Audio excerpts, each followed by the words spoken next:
Welcome to the Becoming Superhuman podcast, where we interview extraordinary people to bring you the skills and strategies to overcome the impossible. And now, here's your host, Jonathan Levy.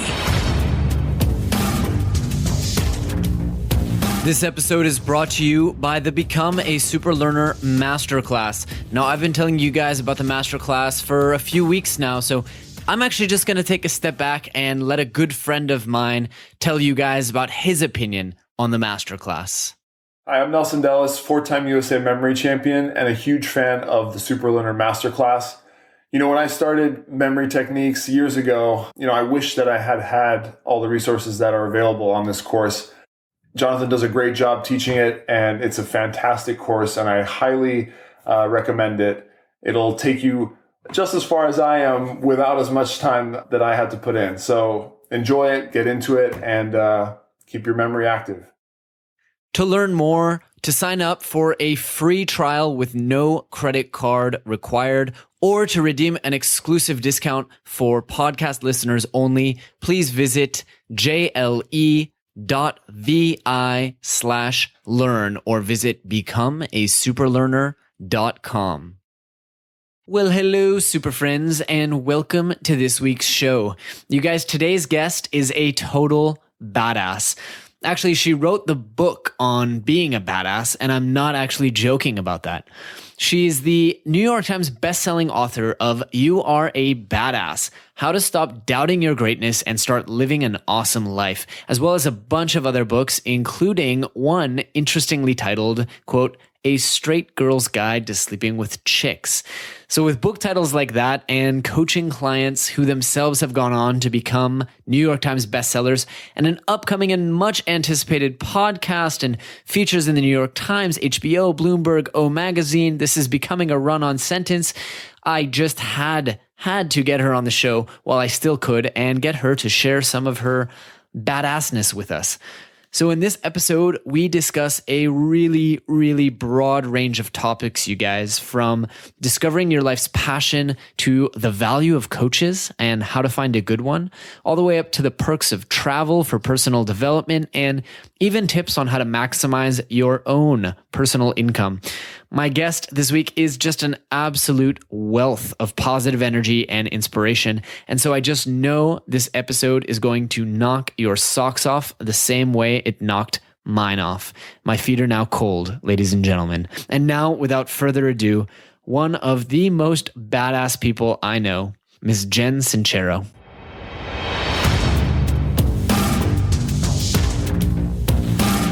Ms. Jen Sincero, welcome to the show. We are so excited to have such a badass on the show today.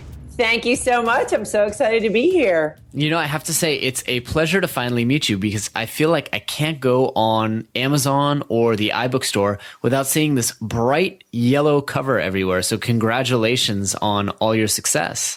Thank you so much. It's really exciting, I must say. It is. And I'm looking forward to going into a little bit about your background in your career because I saw that you started out being a motivational speaker and then a success coach.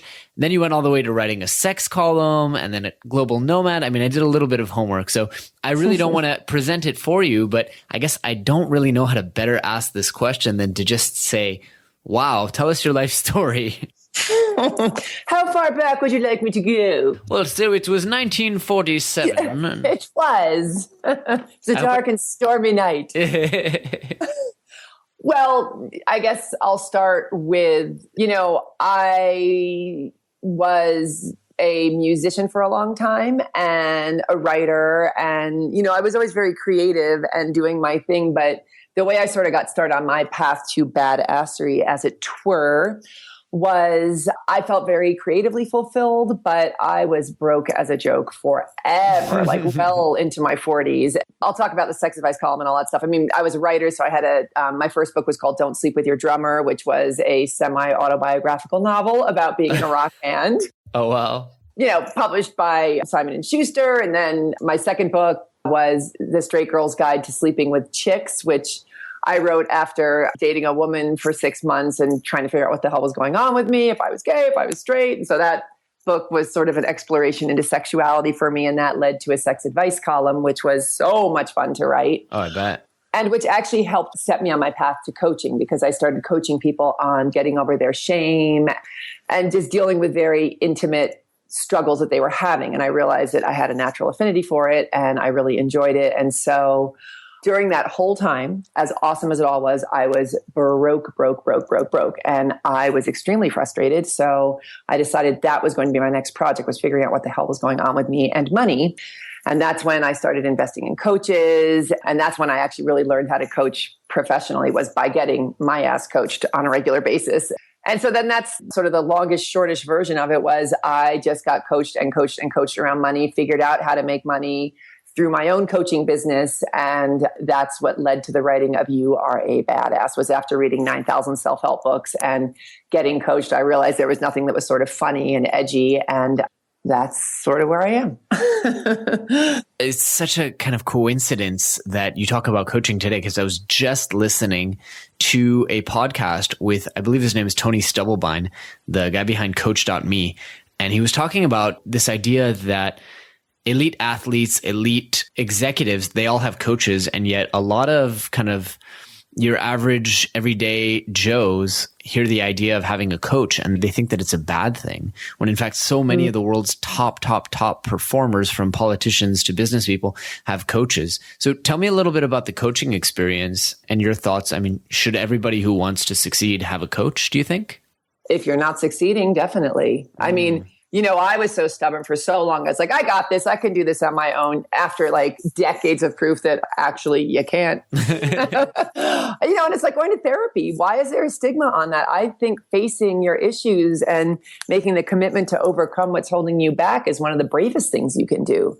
And this sort of stubborn refusal to either admit fault or look weak or spend the money. And, that was sort of what was holding me back, until one day, I didn't have any big pivotal, like getting kicked out of my house or having my electricity turned off. But I really just one day was like, I am so sick of hearing myself complain about not being able to afford stuff, that I was like, all right, I just rolled up my sleeves. I was like, bring it on. I do not care what the hell I have to do, how much it costs, how embarrassing it is, how off brand it is for Jen Sincero to go to some, I talk about it a lot, some cheesy hotel lobby with a name tag on and go to these inspirational, motivational seminars.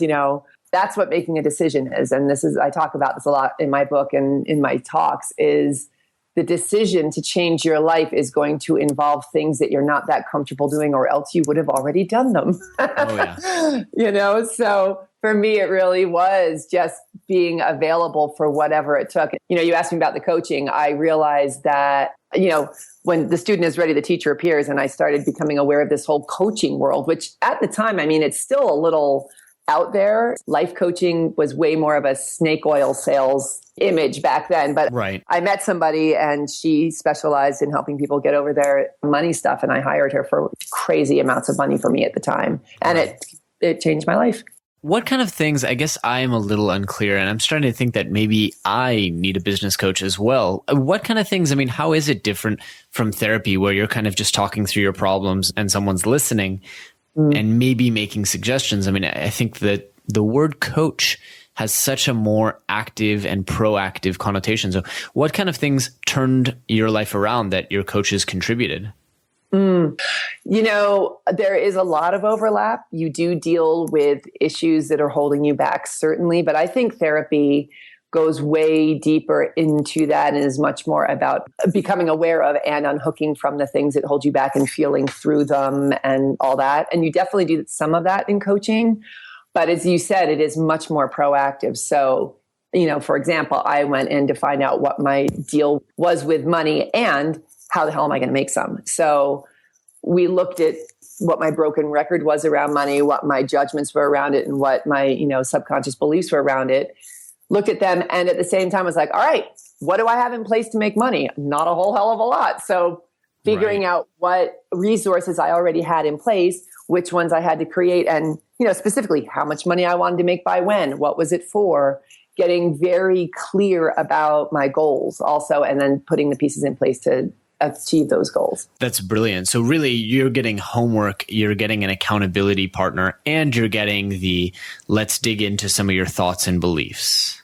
Yeah. And you know what else was really sort of an unknown that I was getting? I was getting to hang out with Mike, hang out over the phone or whatever. But that whole thing about surrounding yourself with people who are kicking butt is so real. And for me, I didn't know anybody who wanted to go for it the way I wanted to go for it. And especially around money. I mean, talk about an icky, you can talk about, I'm going on a diet, I'm going to lose 50 pounds. And people are like, good for you, go for it.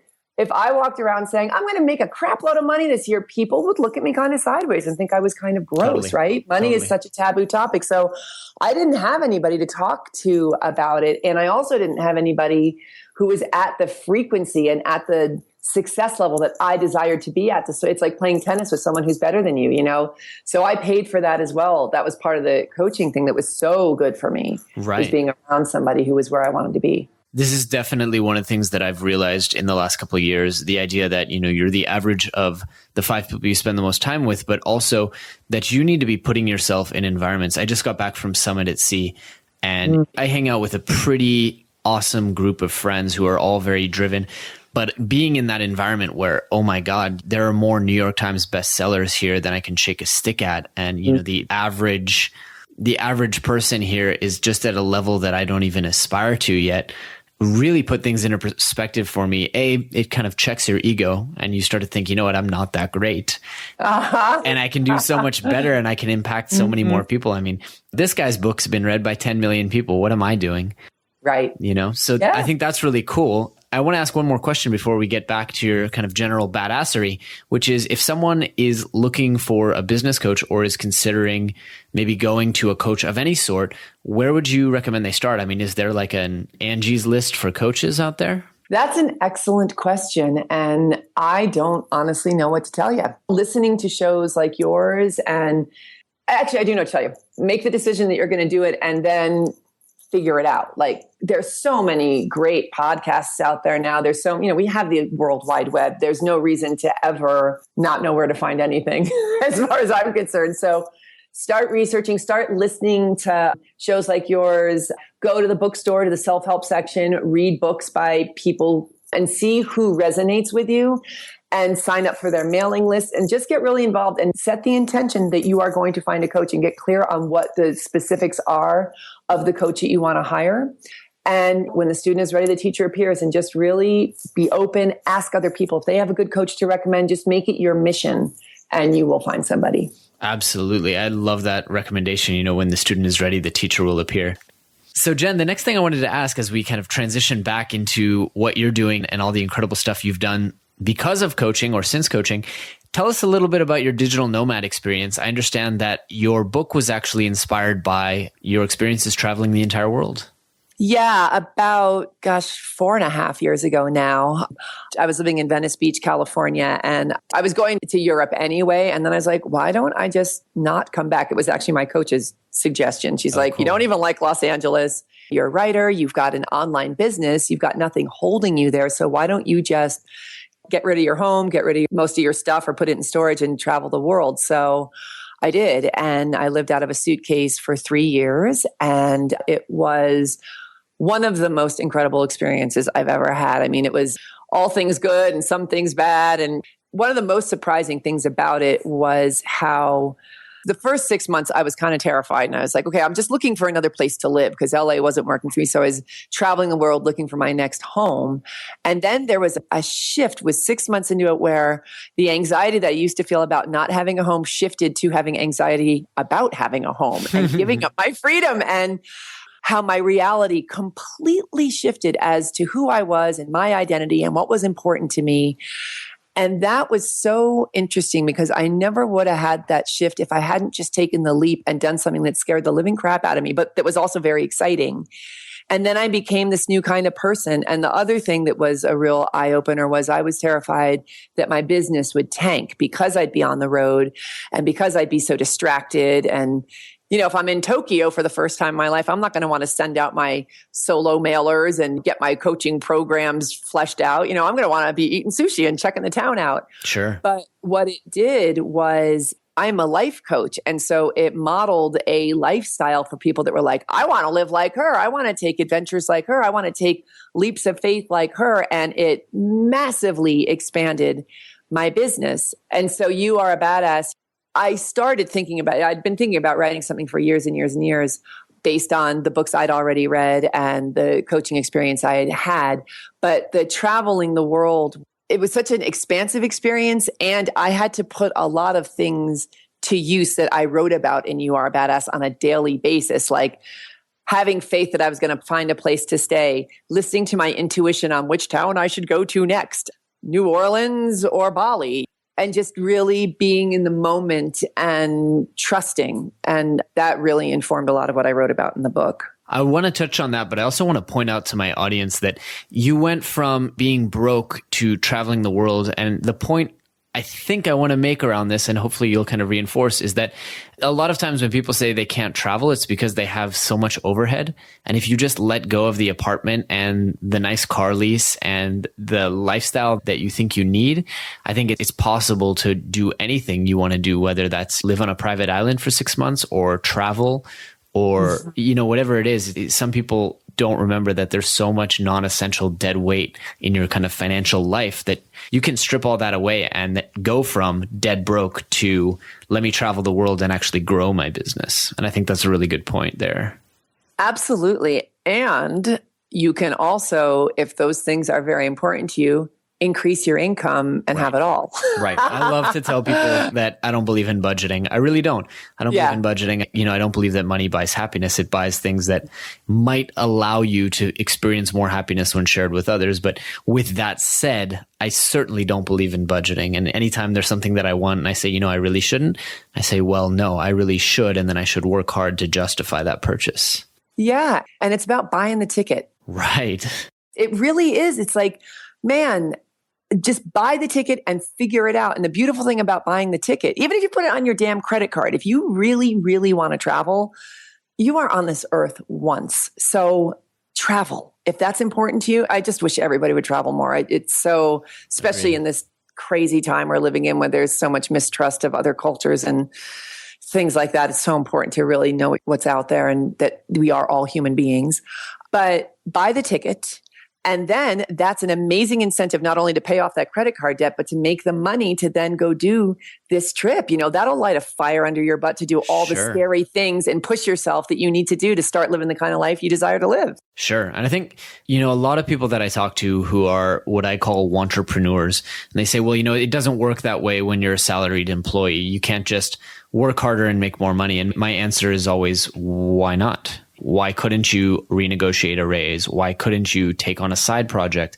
Why couldn't you do some freelance work on Fiverr? I mean, with a little bit of creativity, there are so many opportunities out there for making income, even if you feel that you're not a subject matter expert. I mean, my marketing guy is a guy who literally told me, I'm just learning this stuff. I'm new to this stuff. I said, well, do you or do you not understand my products and my brand? You're a customer, right? Yes. Well, are you interested in billing me to learn and continue learning internet marketing? He said, yes. I said, great. Let's start working together. I want people who are passionate. I don't need people who are experts.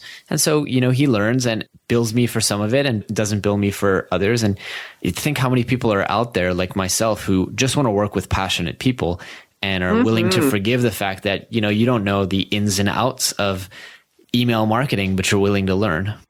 Oh my gosh, any day. Like I would much rather take a really excited, passionate novice than somebody who's experienced and bored and hates doesn't really your product. care. Exactly. I don't know about you, but I feel like my autobiography would definitely be called No Experience Necessary. Everything I've ever done, I've had no experience or, not the kind of experience that you would think was required. And I wanted it so badly that I just dove in and did whatever it took, for the most part, not always, but, and that's not to discredit school or getting, learning what you need to learn, but done is better than perfect. And just get in there because there's a fine line between procrastination and perfection, so we can cleverly pretend we need to prepare more and more and more. And then you wake up at 95 and you haven't done anything. Exactly. Exactly. Jen, I can tell that you and I are going to be fast friends. We're going to get along very well. Let me ask this. You mentioned a lot of the lessons that you were using every single day while you were traveling, and those became the lessons for You Are a Badass, which, by the way, is a brilliant title, but we're going to cover how brilliant all of your book titles are later. What are some of those lessons? Could you share with us a little peek insight into the book, and what are some of the more powerful lessons you teach in it?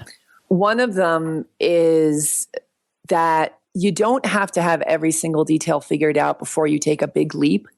And so when I took this leap to travel the world and live out of a suitcase, where was my mail going to go? Was I going to get lonely? Was my business going to tank? Like, there was so many big, scary questions that I had. But the most important thing that I attached to was, oh my God, I am going to be a global nomad. Like, that excitement for me, that's not what everybody wants, but for me, that was such an exciting and crazy thing to do that I focused on that more than I focused on the fear.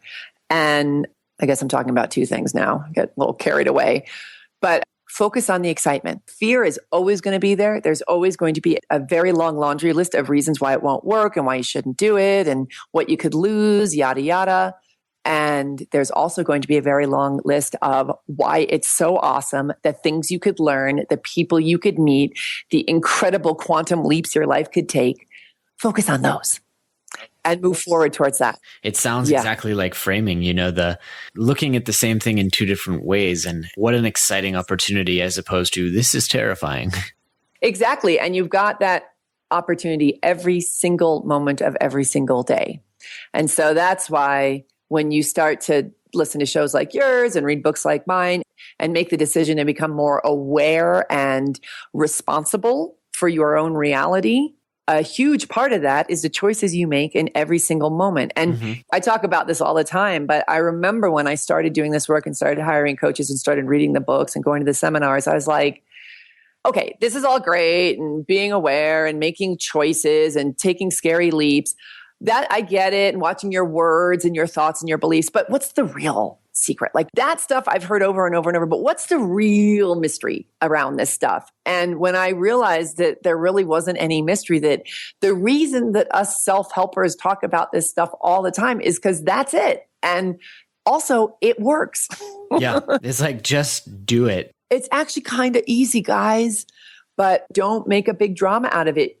Yeah, okay, so I'm going to try and stay the course here. So focus on the excitement instead of the fear.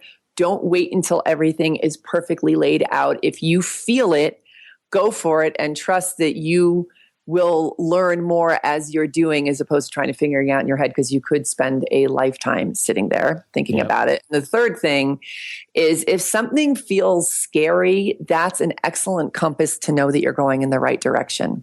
Yes. So seriously, if you want to change your life, it's got to be a little bit scary. It's also, I think terror and excitement are the two different sides of the same coin. So for me, leaving everything and leaving my security and my home, which is a huge, huge deal. And the way that we're raised, like, everybody has a home. Getting out of that reality and going into the nomadic reality was terrifying, but it was also equally exciting. And there's got to be a little bit of terror, because that means you're stepping outside of your comfort zone. And if you want to change your life, it's imperative that you're a little bit scared. Brilliant. Absolutely brilliant. And it's something I'm working on as well. Less about traveling, but more about, certain experiences, certain things that I want to do that have scared me for years, and just saying that is actually all the more reason why I need to do them, have to do them. Right? And it's fun. It's exciting. It is. As quote unquote comfortable as our comfort zones are, it's like sitting in sweatpants watching TV. It's kind of fun. I mean, we all love doing that, but after a while, you feel kind of slimed, and like going out and having an adventure is way more fun. Sure. And you feel so much more alive. So sure. And creating any motion or any chaos is going to shake things up. And once you start to question these assumptions, like, wait, do I need a home? Then all of a sudden everything becomes, wait a minute, do I need to be in this line of work? Right. Do I need to date the opposite sex? Right. So absolutely. That's brilliant. That's brilliant. I'm really glad that we both had that same experience. It's nice to compare notes on that. Mm-hmm. So let me ask, you've mentioned all these different 9,000 self-help books you read. I'm going to guess two of them, and then I want you to tell me if I was right, and I want you to tell me if because I'm a self-help junkie as well. Okay. So I'm thinking Vagabonding was one of them. Never even heard of it. No. Okay. So Rolf Potts, Vagabonding. I'm thinking maybe some Tim Ferriss stuff was in there. No, isn't that funny? That is funny. So hit me with these. Yeah, but I want to read them. I went pretty old school. The Science of Getting Rich was a huge one for me because remember, I was all about the money in the beginning. So The Science of Getting Rich by Wallace Wattles, all the old timey guys, and then Think and Grow Rich by Napoleon Hill were literally on rotate for me. I love Byron Katie. Loving What Is a great one for relationships and taking responsibility for your thoughts and beliefs. I love that stuff. And also, I'm a huge fan of short books that get to the point because I have very little patience. Yeah. I know for Jen Sincero, my goal on earth is to learn patience. And so anyway, while I'm learning it still, I like books that sort of get short and to the point and tell me what I need to do and study. What other books? I love Louise Hay. I love You Can Heal Your Life. That's just a great all-around learning to love yourself book, which I think is the root of all power. I love pretty much everything Deepak Chopra's written, The 7 Spiritual Laws of Success, Power, Freedom, Grace. Any Eckhart Tolle in there? Yes, The Power of Now was actually the first book I read, and I remember going back to it a couple years ago. When I first picked it up, I was brand new to all this stuff, and it took me a week to digest each sentence, just lying there with my arm over my eyes, trying to absorb it all. And then I read it, many, many, many years later. I was like, oh my God, breezed through it, totally got it, Yeah.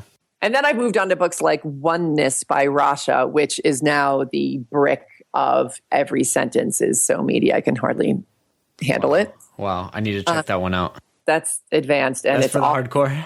It's hardcore. But, there's no lack of brilliance out there. Oh, none. I remember having that same experience with A New Earth, Eckhart Tolle, and just reading it and being like, wait, this is BS. And then reading it again and being like, wait, this is not BS. And then reading it a third time being like, oh my God, my whole life is a lie. Right. Just, like it's shaking me to my core and being like, oh my God, I've wasted 20 years on this planet. Oh, God. Well, it's all good. We need that every 7 to 20 years. Yeah. And we're on the planet Earth for schools. So the first 20 years were not wasted. They were developing the awakening to pick up that book. Yeah, that is true. Jen, I want to ask you a little bit about, I want to ask you a lot about a lot of things. But first, let me take a quick pause to mention this episode's sponsor. This episode is brought to you by the all-new and very exciting Super Learner Academy. Now, Super Learner Academy is the home of my premium level content and masterclasses from my course on accelerated learning, speed reading, and memory, all the way to my course on productivity. Now, in these masterclasses, I go into the gritty detail that I just can't go into on the podcast or in the books or in the other online courses.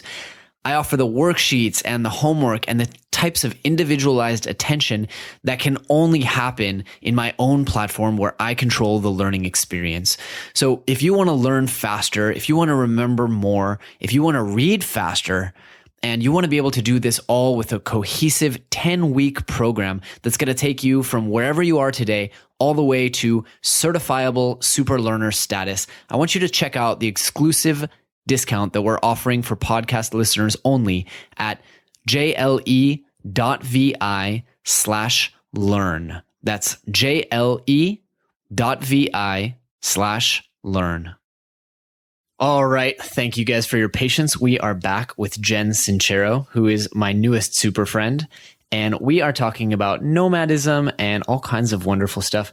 Jen, I wanted to ask you, what exactly do you mean when you say badass? Because I think it's a big term and you've rebranded it very beautifully. So I wanted to compliment you on that. But define to us what a badass is in Jen Sincero land.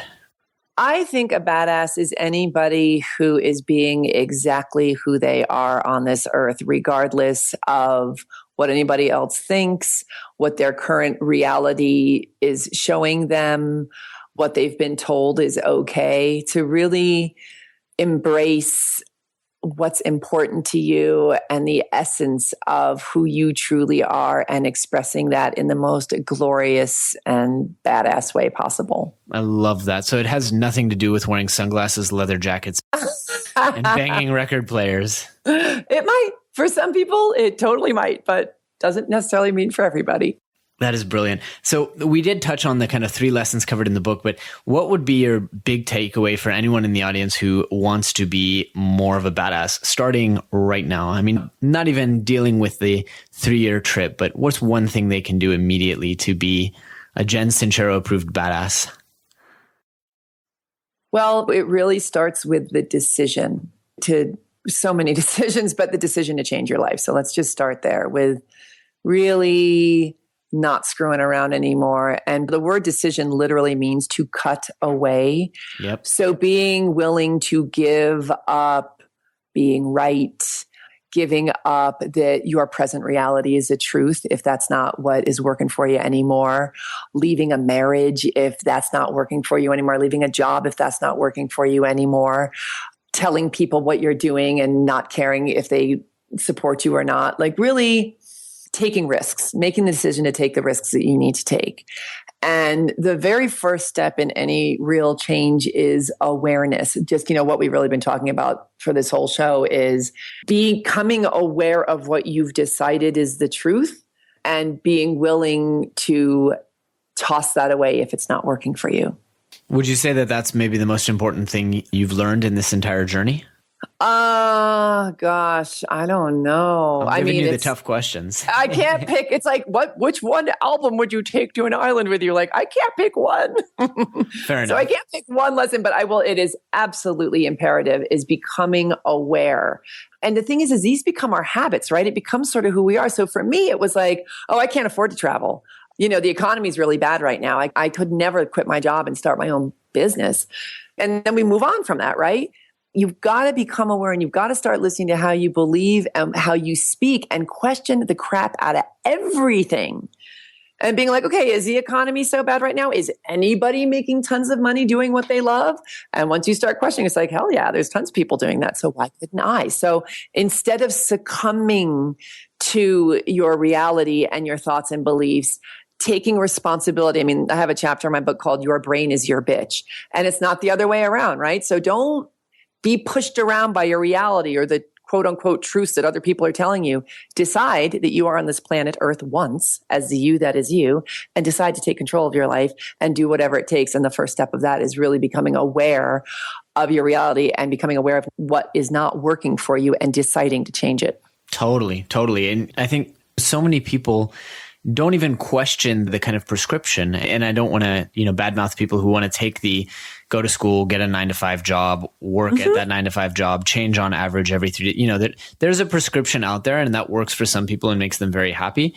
Particularly people who don't want to take risks. And I don't want to badmouth those people at all. But I think there are so many people for whom that prescription does not work. And yet they still take it every morning. They still fill that prescription every year when it comes time to either renegotiate a raise or say, you know what, screw this. And they re-up.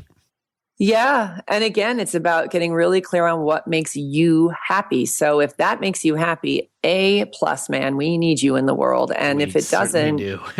And there's a pattern where we tend to wait until it gets so excruciatingly painful that's when we make a change. You always hear about people who find out they've got a disease or their electricity gets turned off or their spouse leaves them. Like, you do not have to wait until it gets so bad that you have to change.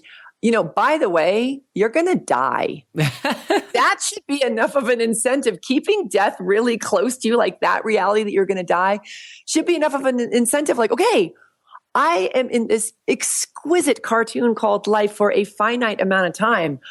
I'm going to rock it out. If you can remember that one, that should be enough incentive. Well, I think, we have so much more freedom than any generation before us. Your parents' generation could not work from anywhere in the world, period. And they probably didn't have the opportunities and the means to communicate with people from other cultures the way that we do. But we live in a cross-cultural, fully connected, fully integrated society where I can work from anywhere in the world. And I think because of that great gift that our parents' generation gave us with all the amazing technological innovation, I think we have an obligation to make the most of it, you know? Mm-hmm.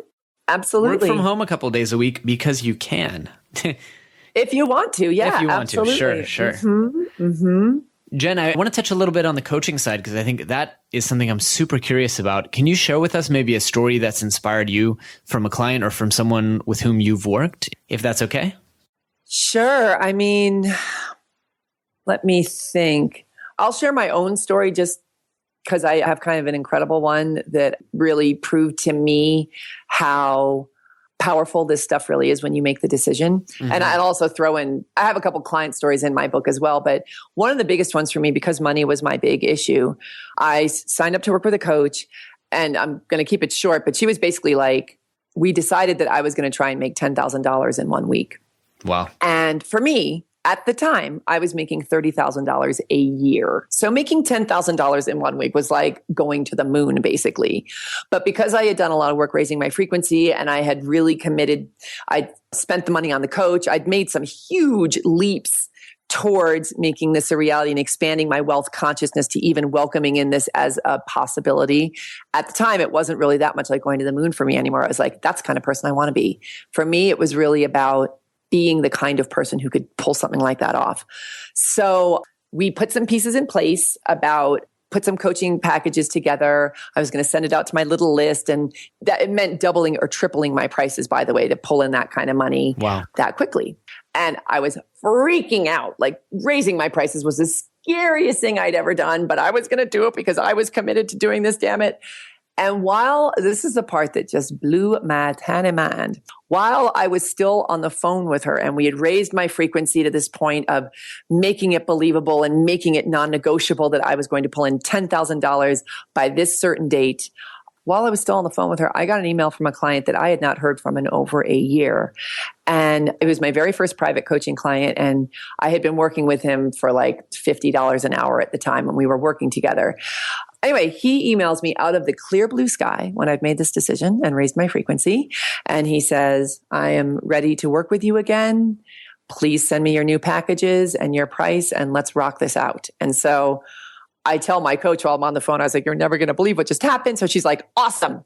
Let's put together a $10,000 coaching package and send it back to him. Now, this was a man that I adored, who I really cared about and who I loved working with. And the thought of this would have been like raising my price by 5, insane. I was working $50 an hour, don't forget. But because I had made the decision to change my life and I had made the decision to manifest this amount of money, I put together a 10,000 coaching package right there on the phone with her, sent it back to him, went and threw up, came back to the phone, and he emailed me back immediately. And opening that email was I was sure it was going to be like, you money-mongering, egomaniacal, pighead, whatever. And he simply said, looks good. When can we start? Wow. So I manifested it in a matter of hours. And then I ended up selling some of the other coaching packages we put together and ended up making $15,000 in 2 days, which was a quantum leap for me. Wow. Brilliant. I met someone at Summit who told me that basically he came from kind of a difficult money situation as well. And he said his biggest mistake in business was basically charging his customers what he would have been able to pay, because he came from kind of a very difficult background. And he said, I have this mastermind group and this is what we teach and this is what we do. I don't want to give away too many details. He said, how much do you think that mastermind goes for? And I said, oh, well, I would easily pay $500. He goes, we charge $7,500 for that mastermind group every year. And I go, wow, I would never pay that. And he goes, I never thought anyone would pay that either, but people do. And my biggest mistake has been underselling my products and not charging people what the value they get, because you can always lower your prices. It's much harder to take your prices up, as I'm learning now with my masterclass, Well, also when you remember that money is currency and currency is energy. Mm-hmm. And if I had shrunk down and kept it at $50 an hour, we would have been operating at a very different frequency. But by scaring the crap out of myself and scaring the crap out of him, we both lifted ourselves up. And man, we've hit the ground running when we started working together. Oh, He quit his job, started a really successful company, had a multi-million-dollar business deal within the first 6 months. It was crazy. But we would never have done that at $50 an hour. It's a frequency. It's amazing. And I guess what you're suggesting is that by charging more, you actually force yourself to make your product or service better. Is that kind of what I'm getting? Yes, and you raise your frequency. So if money is currency and currency is energy, and believe me, I had to hear that 6,000 times before I really got it.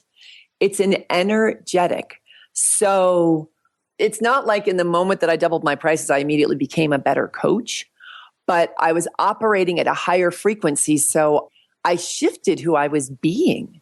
Yeah. In that sense, I did become a better coach because I was offering, I'm trying to think how I can explain this, but I was holding myself to a higher standard all across the board. Yes. Well, and you can afford to do so much more. And that's what I've learned, to kind of give it with a product-based example. In the past, when I've done courses on an open course platform where I know they're going to be discounted, down 90% on Black Friday, you kind of say, well, we can't really afford to bring in a second videographer, and we can't really afford to do this. And, we're running out of studio time. We can't really afford to take that lecture over. When you say, hey, this course is going to be 20 times more than anything we've ever done before. You know what? If we need to stay here till tomorrow, if we need to rent the studio again another 3 days, we're going to do it because these customers are paying for a premium product. And I think that's kind of what you're getting at when you say, look, a $10,000 coaching package, I'm pulling out all the stops. I'm losing sleep for this customer if I have to. And think about what you just said too, like I can't afford to shoot the video. I can't afford to do this. When you settle for what you can get instead of demand for what you know you need and what you know you can provide and what you know you want to raise people up to, you allow yourself to express yourself in such a bigger way. So your coaching package, I'm sure, is amazing. And the video you were shooting was amazing. By not giving yourself the resources to shoot that, you are literally denying the people who need to see it and hear it and read it the opportunity to have those experiences. So everybody loses when you shrink. We've been taught to believe that everybody loses when you raise your price because you lock those people out, la, la, la, la. If it's keeping you from expressing you and being the biggest expression of your badass self that you can be, it's actually mean because you're not going to share yourself with the world because you can't afford it. Who does that help? Right? Exactly. So that's the mentality that we need to adopt if we're really going to kick ass in this world. And we have been trained to believe otherwise. And so this is where becoming aware of what your thoughts and beliefs are. And like, how is that helping anybody by thinking it's better to charge less? And by the way, when you charge more and when you raise your frequency, then you can afford to give your stuff away for free if you want to, if that's in keeping with what's important to you. So really think about where you're coming from with this money stuff. Raising yourself up helps raise other people up. It literally is offering a helping hand up as opposed to shrinking down to somebody else's level. That visualization for the money thing saved my ass because I had huge guilt around charging money for things. Right. Absolutely. And this is something that I'm learning, that I spent too much time doing the volume business and now need to readjust to the fact that, you know what, like these sums of money are not huge to change someone's life. Definitely not. And like you said, you have an obligation to create the best product you can, and you need to charge to do that. So I'm really glad that's a very timely thing. When the student is ready, the teacher will appear. I think it's very fitting that this is the exact day we're recording this. Yeah. And also you can have volume business if you've got a lot of volume and do great things that way, and then have higher pricings. It really depends on where your frequency is at with it. Yeah, absolutely. So Jen, I won't take too much more of your time. I wanted to ask you what you're working on next. I am working on a podcast as well that should be coming out very soon. I'm really excited about that. I am probably going to have some masterminds and retreats launching next year. I'm also working on another badass book. I'm playing my guitar again. I'm writing a bunch of songs, which I'm really excited about. And anybody who's listening can learn anything they want to learn. If you go to jensincero.com, Jen, and then Sincero is like the word sincere with an O instead of an E. So jensincero.com, and enter your name and email address there, and you'll get on my list and you'll be kept abreast of all of the goings on in the badass camp. Awesome. I love it. I love it. Jen, if people take away one major takeaway as we close, one thing that you want them to go with and act upon, what would you hope that takeaway is?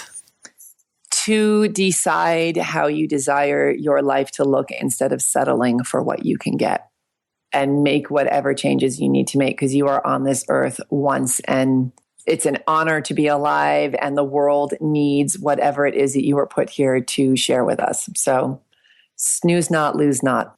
Brilliant. Jen Sincero, thank you so much for your time. It's been such a pleasure chatting with you, and I definitely hope we keep in touch. Yeah, me too. Thank you so much. Alrighty, take care. You too.